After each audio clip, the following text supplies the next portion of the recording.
बघा आता दोंडे कशी चालू आहे. वडील इकडे हे करतात. 4 एकरचा मोठा सोयाबीन मस्त आले, पण पावसा अभाव आहे. पाऊस नाही, मग चिंता वाढली. पावसाचं हे सोयाबीन चांगलं पाणी नाही. आता सुकून असं कसं आहे, माना टाकू लागले, सुकू लागले पाणी हवं.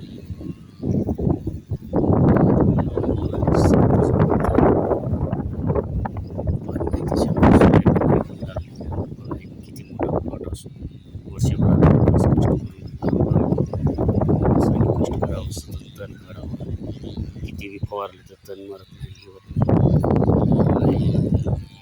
पाणी नाही, पडरं पाण्या येरं पाण्या तुला पैसा देतो, येरं पावसा तुला पैसा देतो म्हणायची परिस्थिती सुद्धा आलेली आहे.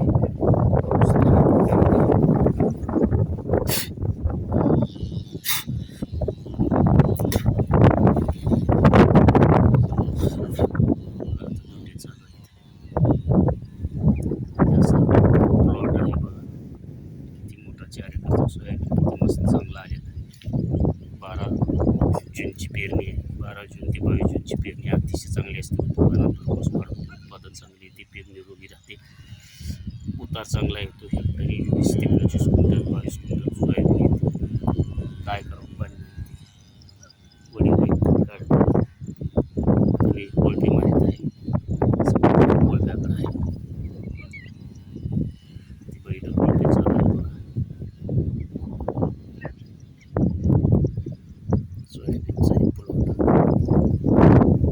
एवढं चांगलं पाऊस नाही आलं तर वर्षाचं कष्ट जाणार. आमचं वर्षाचं एक बजेट असतं. आम्हाला वर्ष पगार असतं. ते म्हणजे 12 महिने कष्ट करून पिकलं, निसर्गानं साथ दिली तर आमची पगार होती. सरकारी नोकरदारासारखं किंवा मंत्री आमदार खासदारासारखं महिन्याला आम्हाला पैसा मिळत नाही. गोरगरिबाला मजुरी करावं लागतं. तसं शेतकरी रात्रंदिवस राहतो. हे पहिले दोन्ही लाल कंदारी जोडी गोरी आले कसं चुकलं कोळपेचं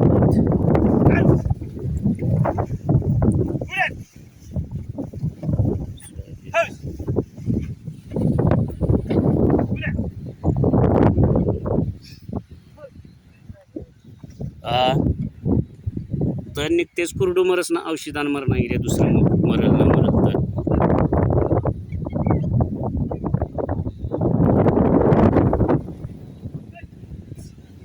वर्षातून एक बार आमची पगार होत असते शेतकऱ्याची, बळीराजाची. ती जर नाही पिकलं तर वर्षात 12 महिने फुकट राबायचं, नाचा घाम गाळायचं मातीत घाम गाळून जर सोनं उगवलं ते सोनं पिकलं तर आमची पगार असताना शेतकरी बळीराजाची कशाची पगार आहे?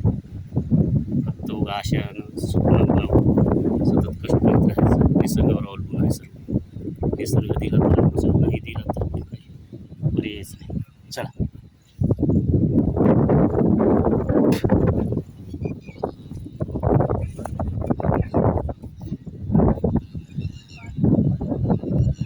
पडत्यात एक दोन दाटं पिवळे पडतच रोग पडते.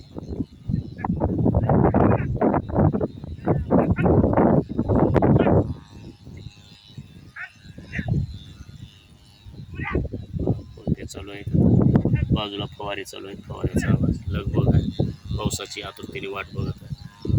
पडर पावसा तुला पैसा देतो, येरे पावसा तुला पैसा देतो. आमच्याकडे बघून नाही आलास तर आलास. मानवाचं काही चुकलं असलं तर मानवाला सजा शिक्षा दे.